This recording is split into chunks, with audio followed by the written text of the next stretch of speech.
brought up Harley Race. He unfortunately just passed away. Any story about Harley? Oh, he's one of my best friends. When you start talking about Calgary and all these places all around the world where Harley Race's name is right up there, everybody just loves Harley. Harley used to come out here. It doesn't matter what all the territories were. Harley Race was just, he was just that guy, man. He could just get it done, and you know, he was just, I don't know if he ever was in a gym. I know he drove by a lot of them real fast. He didn't need to, he just had that thing. He began pro wrestling when he was a teenager, probably before he was old enough to do it. Mid-teens probably, and that's all he ever knew. He only got strong from working in the ring, working with guys, and he was one of those 60-minute guys that go, in all these spots and stuff. And he could just do stuff in that ring, and he could just follow, you just follow him, because he was that guy.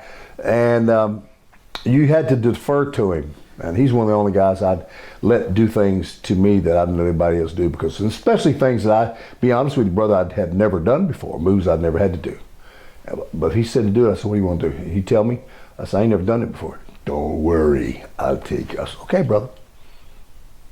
We do stuff like that. One night, Nassau Coliseum, right? He said, I tell you what we're gonna do. I said, what are we gonna do? He said, sometime during the match, and I don't know if you've ever been in the day, in Nassau Coliseum, the rowdiest crowd in the business was Nassau Coliseum. Maybe Detroit, Nassau, mainly Nassau. Vicious. Never cold blood. Pittsburgh, Philadelphia was pretty rough too. Nassau, I believe, was ahead of all. Harley and I'm gonna do a match with Harley. Harley's already a little old up in age, and here's what he wants to do with me. And you gotta understand, at that time, I'm 313, 14 pounds, whatever, big and long right legged, right? He says, here's what we're gonna do. And I said, Harley, I ain't never done this. He says, I want you to pick me up like a slam, right? He said, but I want you to go back to the rope.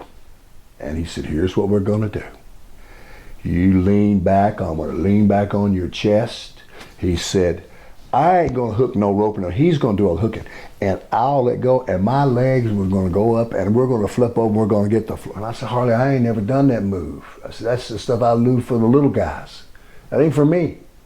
He said, just don't watch, whatever.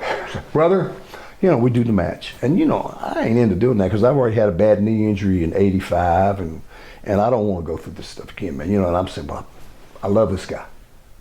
I trust him. Spot time comes. Boom, boom, boom, boom. I get him. I got him up there, I go back thing. Here we go. And next thing I know, I let's do what he does, and I'm up. It's like I'm in a washing machine or a dryer. Things start happening. Next thing you know, we up and I'm over, and I'm just like, and Harley lands under me, and I land just like I'm laying on that bed, like nothing. It's the greatest thing to feel. I couldn't believe it. He said, see what I told you? Got him, man. He was like cool. He could do stuff like that because he was an expert. And that was just something in the Hillbilly gym, because all Hillbilly gym want to do was country boy stuff, dance and do my stuff out there. And we had everybody on the show set up to do spots like that. And you didn't do their spots.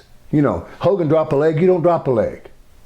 You don't do you don't do the spots that the other guys. Everybody goes up there and does everybody's stuff. You didn't do that, because the next guy that come up was going to do his shtick for 10, 15 minutes, and everybody on the card that got to see it was going to see the whole package that we brought.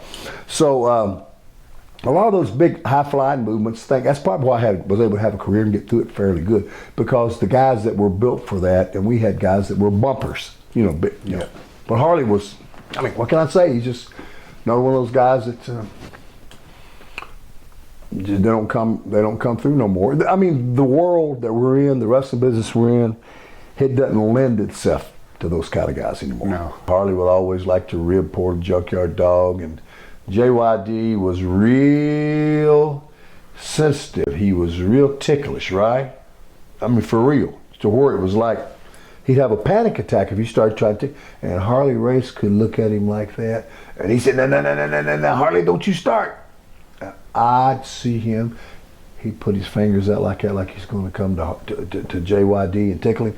and JYD would lose it, brother. He would come undone. Sweat would pop out of him. He'd about to go crazy.